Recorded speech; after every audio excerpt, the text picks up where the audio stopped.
Anthony with the pump fake and one dribble inside to the long two, and he makes it. That's been his game his whole career. But look at him smiling.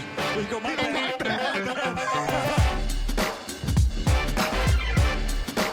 The long two.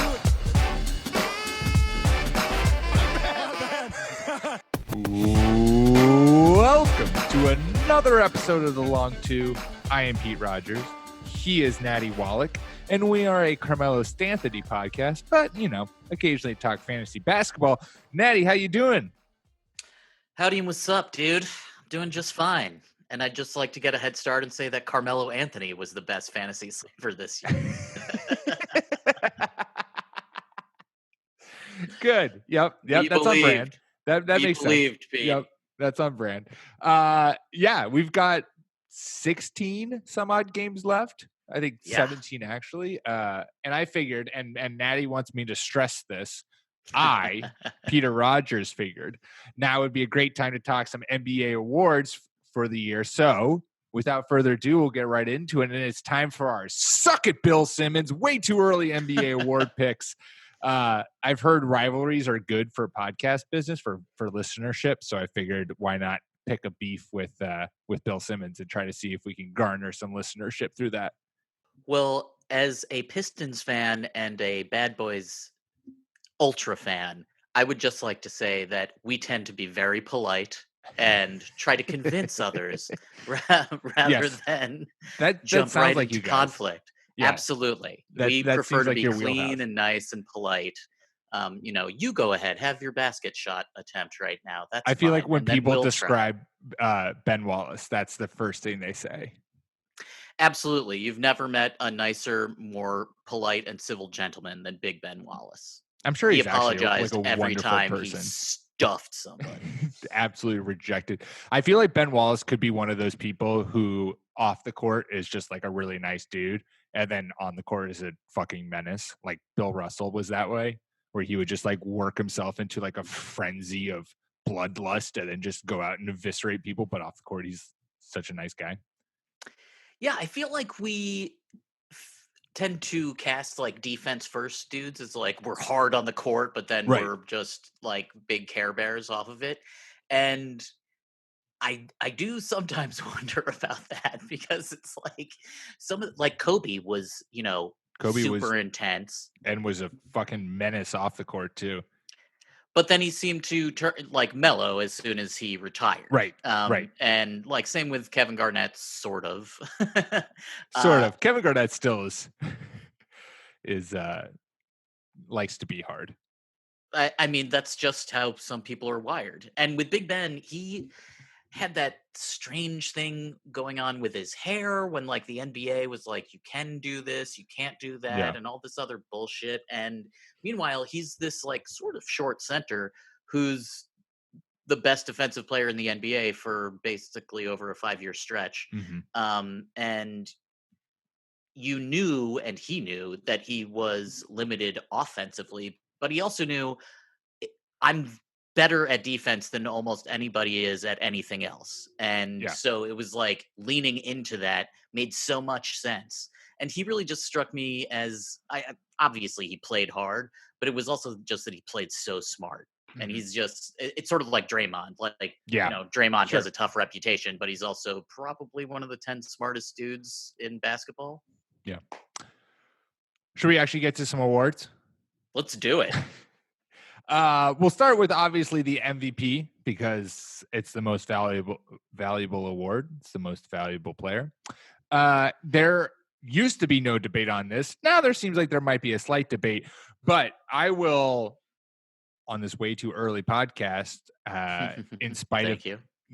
Exactly, in spite of Bill Simmons, my MVP pick is still Giannis. I'm going by, even if the Bucks don't win 70 plus games, which I still think they will, Giannis is the most valuable player on that team and in the league, because without him, that team maybe wins 50-ish games. Like if you take LeBron, because it's now seems like a Giannis LeBron race. And if you take LeBron off the Lakers, they're worse, obviously, but they still have Anthony Davis, which and veteran role players, and we've seen that team be fine. Like without Giannis, it's Chris Middleton, and is Chris Middleton good enough to don't talk shit. We carry know the what Bucks? happens when we doubt Chris Middleton. This is true. This is true. And I would hate for Chris Middleton to listen to this podcast, internalize all of this I say, and then bust it out on the Celtics at some point. But he'll win MVP, right? Just because of this. He's about to put together the most absurd 16 games of in NBA history. But and not only just because Giannis is proud or his value in the Bucks. He's also, he's averaging 29.6 points. He's averaging 13.7 boards, 5.8 assists, and 2 stocks a game. And you know what I love to see, Natty? What's that? 30% from 3, shooting almost 5 attempts per game. I love to see that shit. So I think I understand he just won it last year, and the narrative could be there for LeBron. It's quickly establishing itself. I'm still on the Giannis train. Tough but fair. Giannis is averaging 30.9 minutes per game. And I am on the other side. I think that this is LeBron. I think he's going to win. Well, actually, let me back up a sec. Sorry. Whichever team wins 70 games, if either team does, sure. I think that person, LeBron or Giannis, will win the MVP. If both teams win 70 or if neither wins 70, then I think it will be LeBron because Giannis has not played nearly as much. And Giannis's on-off numbers aren't as good as LeBron. And I don't think they're as good as Chris Paul's either. Like Chris Paul has a ridiculous plus 10 on off. Like when he's not playing. Chris Paul's amazing resurgent season, which Natty wrote about, which you should go read on faketeams.com.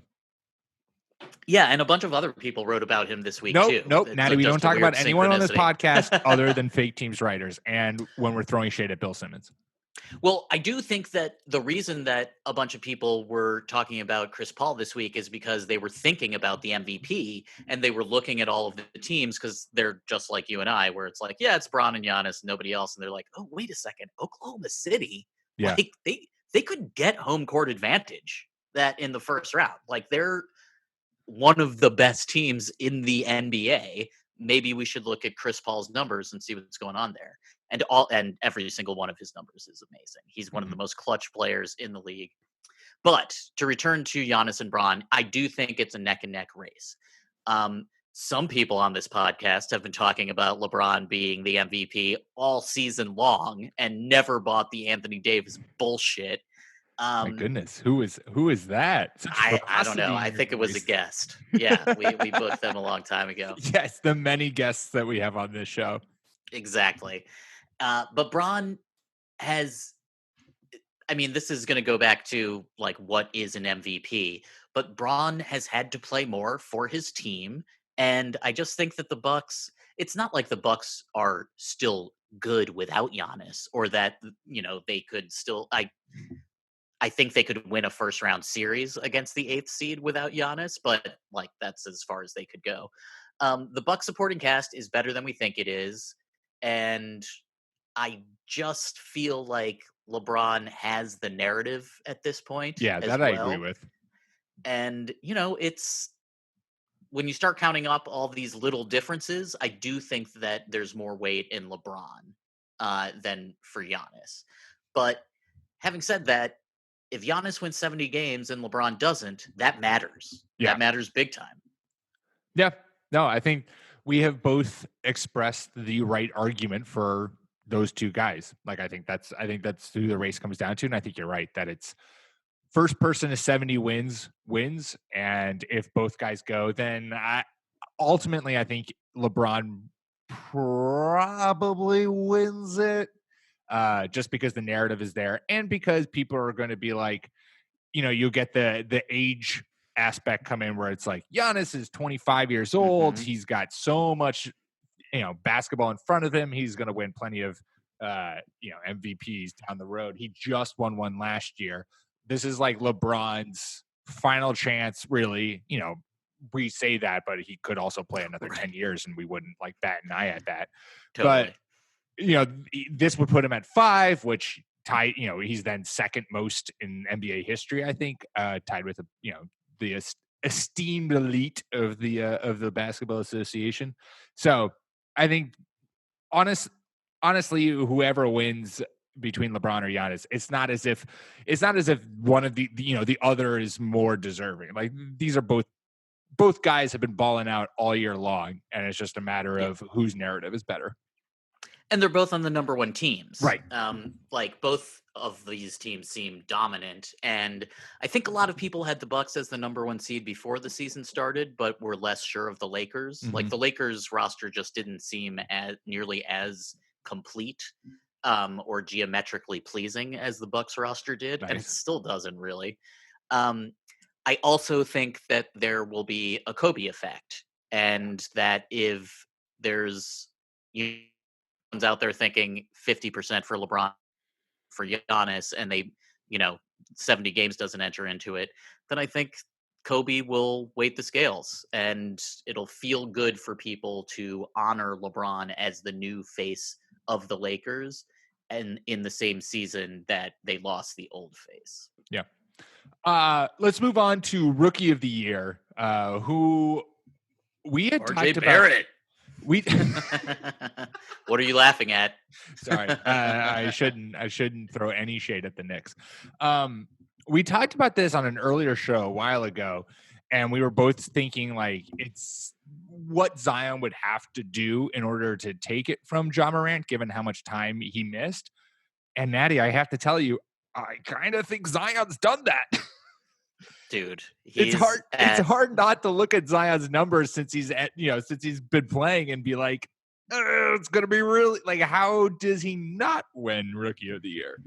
So he'll have like 35 games under his belt when the season is over. And if he keeps scoring 23 points per game, then I kind of feel like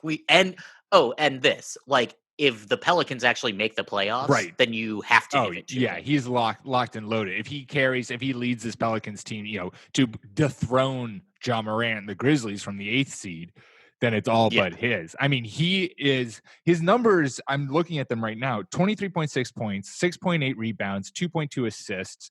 He's averaging 1 and some change stocks per game. But the thing, like, 46% from 3, yes, he's taking like an attempt a game, but 58% from the field, 29 minutes, 19. Like, it's if you were 62 true shooting percentage, right. and just the impact that he immediately had on that team. It's hard not to be like, yep, this is exactly the Rookie of the Year Zion that we thought he was going to be, and he's come straight into the league and has done everything we could have imagined and more.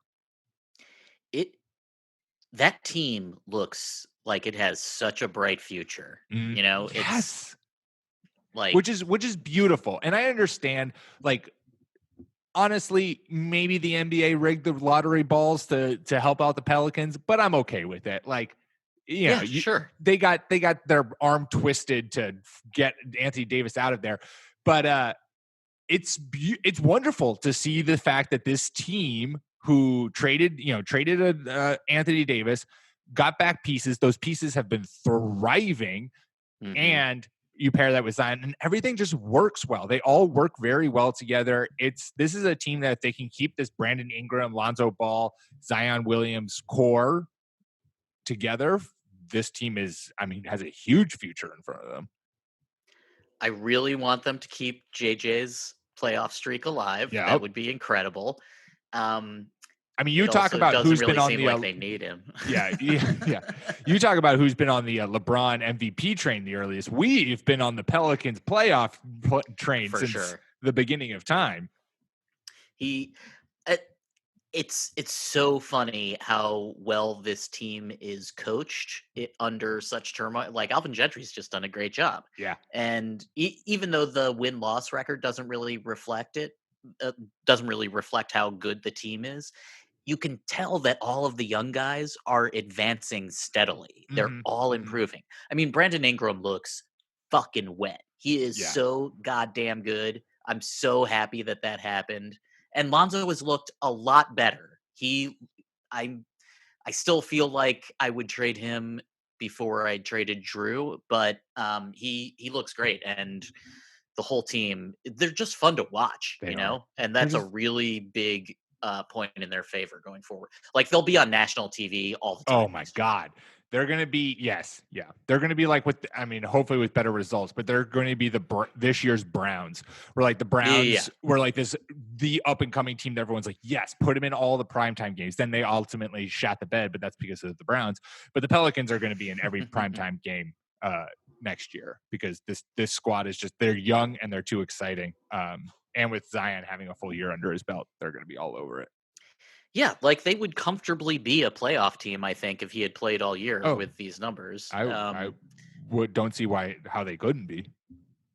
And it's a little bit like, oh, look at the brand new thing, when for the first 3 quarters of the season or the first half of the season we were saying, oh, Ja Morant is incredible. Sure. And Ja Morant is incredible. Yes. Yeah.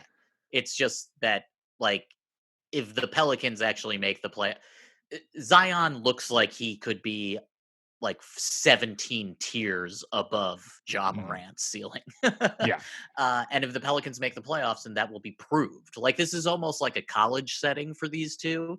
It's like, yeah, whichever one of your teams advances more, like that's who's the better player is. That's how we're going to decide it. And it's just awesome. I didn't look up how many games they play against each other going forward. Should have done that. That's going to be must-watch television. Oh yeah, 100%. Let's move on to Defensive Player of the Year. Natty, who's your pick for this coveted award? I think it comes down to Giannis and AD, and I'm going with Giannis. He just changes the entire basketball court. And I mean, you can use my argument from before he doesn't play as much and use it against me saying this now. But purely as a defensive player, the whole game changes when Giannis is on the court. He can guard everybody. Yeah. And that is, that's the most valuable have. How about you? Do you want some high level stats? Oh, sure. Give them to me. Some advanced Give me numbers. like some DRA for basketball players. Let me hit you with some defensive opponent field goal percentage. Sure. 0. Like they don't even try. It's just 0 field goal attempts. Yeah. Giannis is not allowed a single bucket this entire season. No, I believe it. He leads the league in players who've played at least 50 games. He leads the league 36%. And he's according to NBA.com advanced stats, he's got 10.5 defensive field goals attempts per game that he deals with.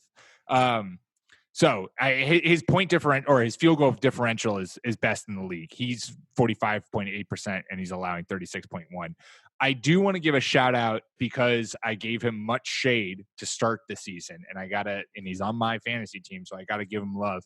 Rudy Gobert is 5th in the league in lowest defensive field goal allowed. He's allowing 40%, and he's going up against 20.4 attempts, according to NBA advanced stats. So he's by far seeing the most shot attempts naturally as a center guarding the paint, but is also allowing one of the lowest field goal. But he's also won the last 3 years.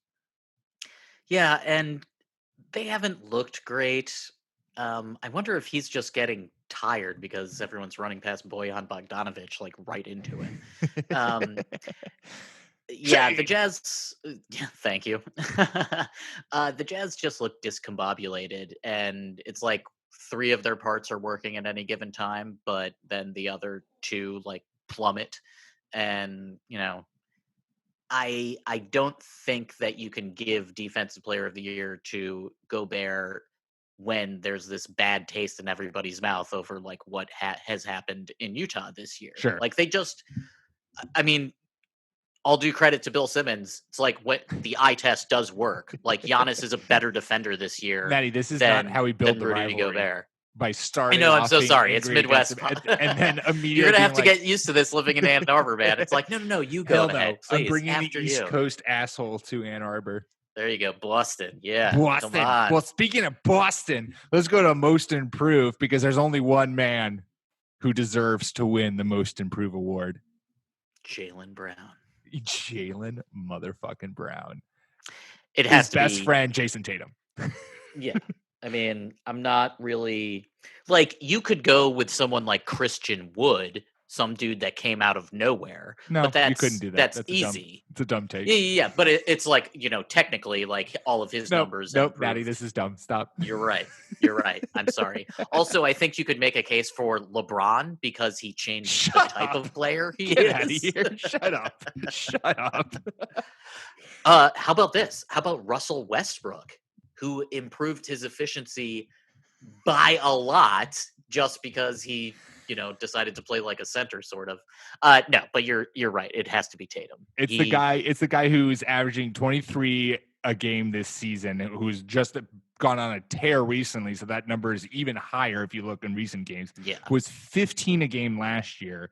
And he's shooting more attempts. He's shooting at a better percentage. Like his whole game has changed, and he's also fundamentally sound and making huge plays on the defensive end.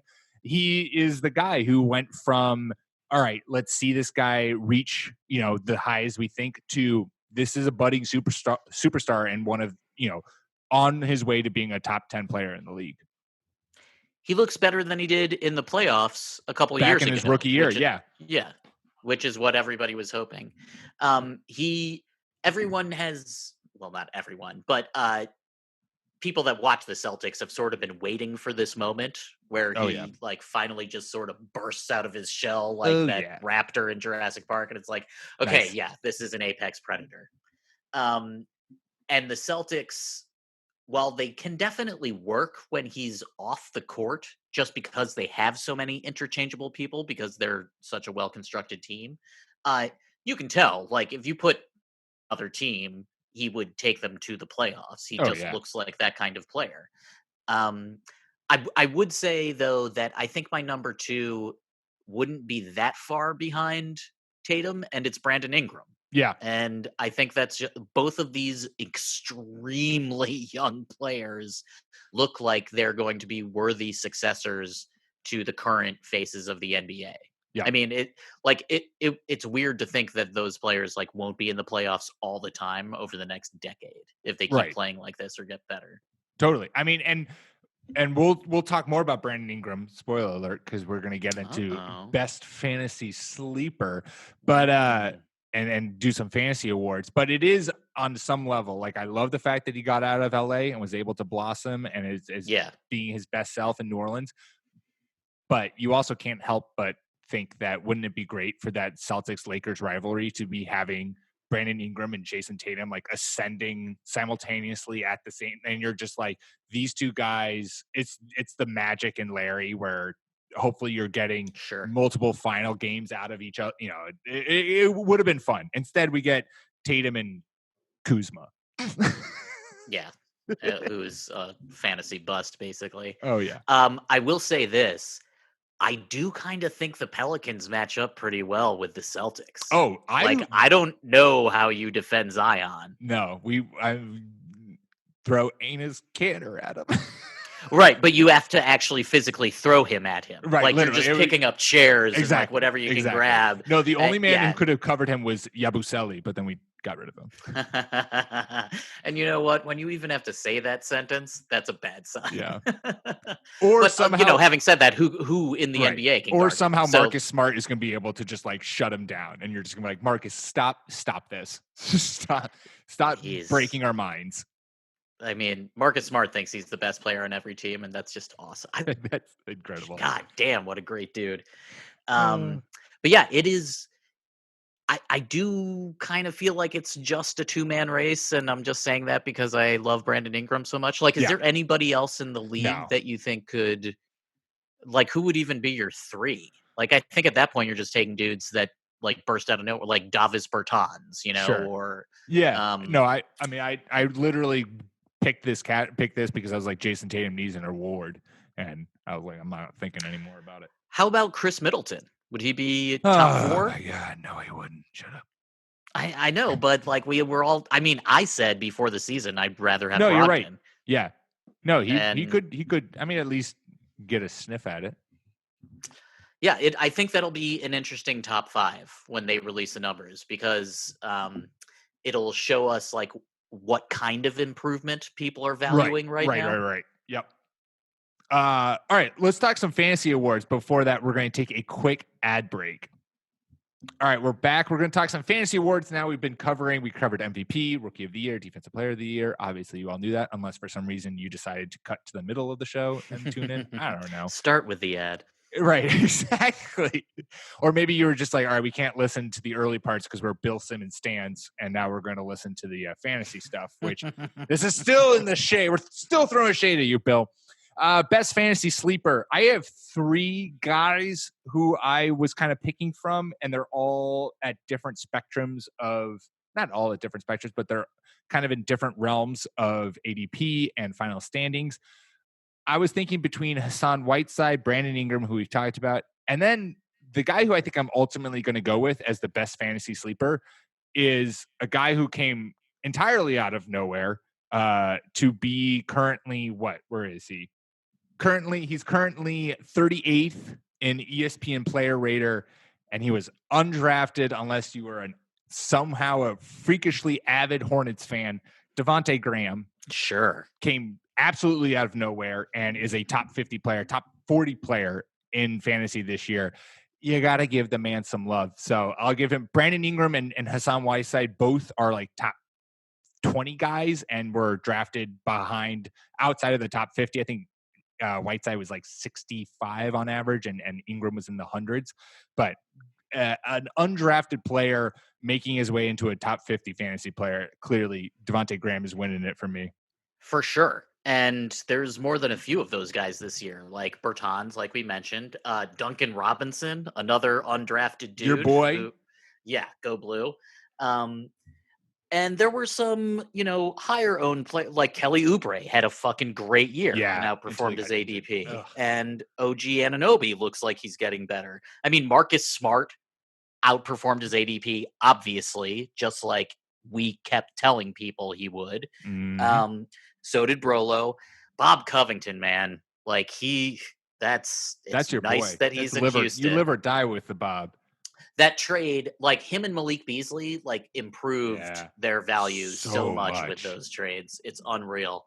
I think though, who I'm gonna say is CP3 because I just wrote about him, and also he is the only guy in the top 13 of ESPN Basic for the season, the player rater for the season. He's the only guy in the top 13 that was taken after pick 50 in average draft position. Like he was taken after Thomas Bryant in some drafts, like no one really believed in him to be an elite offensive or fantasy force anymore. And god damn, has he proven them wrong.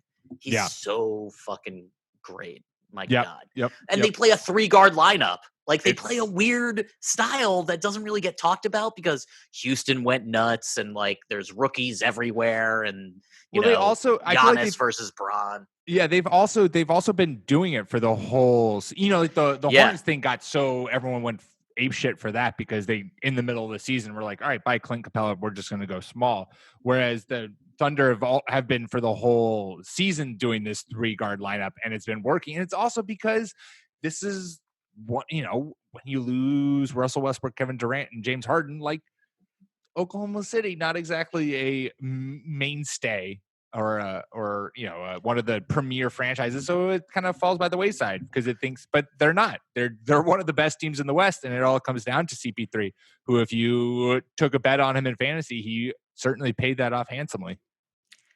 And OKC has had such a plethora of players of elite standing go through them since they moved to Oklahoma City. It is nuts.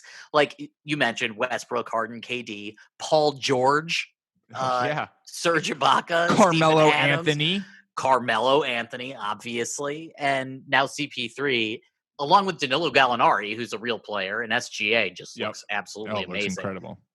it's really a testament to the front office that they've had so many good players on that squad in such a short amount of time. And all due credit to Billy Donovan, the Thunder's coach, who I never really liked, but this is amazing. This is a good coaching job.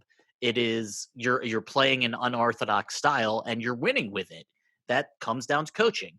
Yeah. And also, like, the national media all sort of thought that the Thunder wouldn't be a playoff team. So all of the stories about Chris Paul before the season were, oh, he loves being back in OKC, because of Katrina and like all this other stuff. And it's like no one was taking them seriously, even though they had at least 3 legitimate players. They look like a dangerous playoff team. Like, I do not want to play them in the playoffs. They sort of feel like the Pacers in that regard, or if the Pacers were actually healthy, where it's just like tough ass guards, man. Like, it's real tough to play and a strong interior defender. They're going to be a tough out in the playoffs. They are. And CP3 is going to have some games where he just gets his shit done and keeps them in it. Dude, and if he stays healthy through the playoffs, that'll be for the first time in a couple of years. And, if he hadn't gotten hurt in Houston, who knows what would have happened. But he just makes every team lethally dangerous. And on any given night, he'll be the best player on the court. If we're gonna talk fantasy sleepers, we gotta talk fantasy busts. Natty, who is your biggest bust for the year? This is tough. It's sad. LeBron? Really? Right. Yeah, exactly. Blake. He was garbage. Trash. I have more than people that got hurt, like Kyrie. Like, sure. I was trying to not pick Kyrie, like Joel, Ben, like guys. Totally. Yeah. Marc Gasol.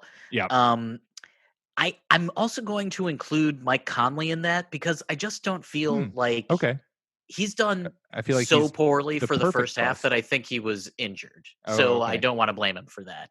But he just looks it's 13 points per game, 4 assists per game, and 40% field goal percentage on the year. Yeah.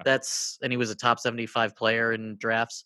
Kuzma, he's shooting under 30% from 3. He was number 89 in ADP. That really sucks.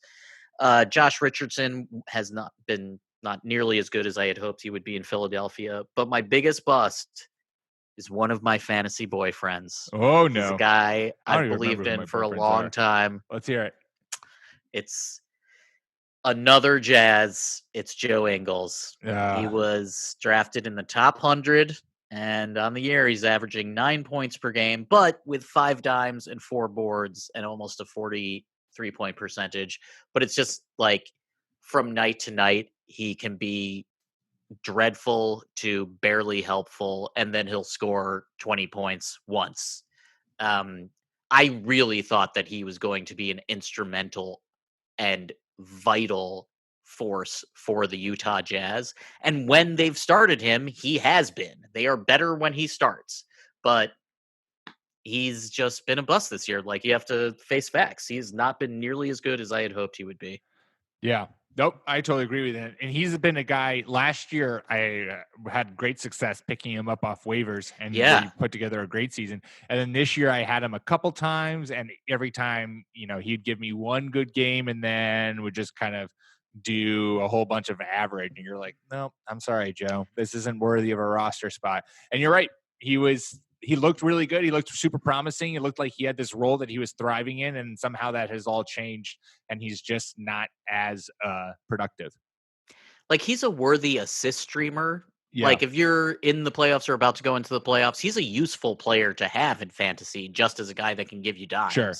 But it's, for having a roster spot the whole year, it has not been fun. But I love him. He's one of my boyfriends, and I will never give up on him, ever.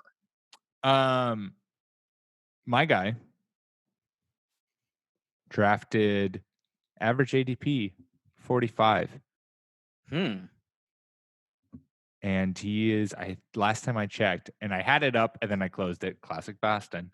I don't think he's even in the top 150 right now. Oh, Jesus. Wait, who is it? Lauri Markkanen. Oh, the finisher, of course. The finisher. Some of it is injury, but some of it is just not knowing what to do. The genius Jim Boylan's. Jim Boylan's. Ruining everyone except for Zach LaVine. Yeah, but even he doesn't want to be there. But I mean, Zach LaVine physically doesn't want to be there, but at least he's still putting together a solid fantasy production. Lauri Markkanen, it's a bummer because obviously with a top 50 ADP, he had some high expectations this season, and you want to see young players develop, and he seemed like the next in the ever growing trend of European big men who can shoot threes, and had a soft touch from outside, but and that just hasn't come to fruition this year. And if you drafted him, I mean, that is a return that is absolutely soul crushing, and much like the whole entire Bulls season, a wild disappointment. I still feel like if that team had ever been fully healthy at the same time and had even a mediocre NBA coach guiding them, they would have been a lot better. The finisher was supposed to be like a B+ unicorn, like Kristaps without the blocks. And everyone, I feel like, sort of had a good feeling about the baby Bulls, the new baby Bulls, just because it felt like the team fit. Wendell Carter's in the middle, and Lauri Markkanen's outside, and Otto Porter's there, and Zach, and and Tomas Satoransky. But the whole thing has been a complete and utter disaster, which is awesome, and I love it. Go Pistons! Fuck you, Chicago. This is awesome. Can I fix Chicago this offseason in one simple move? Actually, I'd rather you didn't, but go ahead. As a Midwesterner, I acknowledge you that have you to. have to. Right. Thank you. Fire Boylan. Oh, really? I know. Shocker. Go hire Kenny Atkinson, who's a fucking good coach. Like, I don't know what Brooklyn's doing here. Call it the Kyrie effect of just getting everyone out. But Kenny Atkinson, look what he did last year with D'Angelo Russell, who looked like an absolute mess coming from LA. Fixed that project, got Spencer Dinwiddie playing well, Karis LeVert. Like, he took all of that young talent and developed that team into the frisky playoff team that ultimately KD and Kyrie were like, hey, this could be fun. So if the Bulls want to fix everything, get a restart with their young talent, I'm just saying one easy move. Go get Kenny Atkinson. The guy is a good coach. He shouldn't have been fired from the Nets. I just fixed you, Chicago. I would not like that because he is absolutely an upgrade over Genius Jim.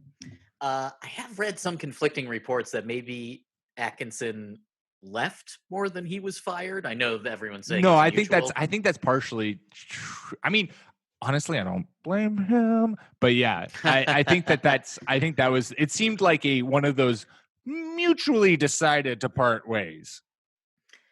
I mean, I don't remember something like this happening really since Steve Fisher had to take over the Michigan basketball team right before we won the title in '89, where a coach just dropped out right on the cusp or in the playoffs. It's so strange that I feel like something else is going on. And when I first heard it, I thought, oh man, this is some sort of bullshit player mutiny. And I don't know if it's coming from Kyrie or KD or one of the players that's actually playing, but no one should want to fire their coach right before the playoffs. So it seemed a little fishy. Even if you don't like him, you're about to go to the playoffs. You don't want some upset right away. Even some of the Bulls players defend Boylan and they're garbage. They should be throwing him under every single bus available. But Atkinson has proven that he can, if not get the most out of players, at least have them play better and play smarter and sort of learn the fundamentals. He's done great work with Spencer Dinwiddie, Karis LeVert, Joe Harris, Jared Allen. Yeah. It seems like an easy fix because I don't feel like anything it's not any of those single players. Like you want to get the best out of them, but it's not as if like what we said, there was a lot of hype about the young Bulls because they're a well-constructed team from a player standpoint, like from a skill set, right? Yeah. It works. It's not the Cavaliers where you've got 7 big men who all just crowd the paint, or you've got the Knicks where it's like, we're going to sign all of these power forwards and just not know how to play them. It's a well-constructed roster, and it's just a coach who doesn't know what the fuck he's doing, and it seems like an easy fix to get a coach who does know what the fuck he's doing, and suddenly, guess what the Bulls are? A playoff team. Yeah. Having Boylan as the coach is an own goal on their part. Yes. Like he's clearly limiting the team. And even if he was a nice guy, and even if he seemed like he had some good ideas rather than the stupid bullshit, like pretentious old school basketball stuff that he does, it still shows that he is not getting anything out of this team when they are in the East and they should be beating a lot. I don't think that they're a playoff team, especially with the injuries, but they should be beating a lot more of these teams. Like they just don't look good.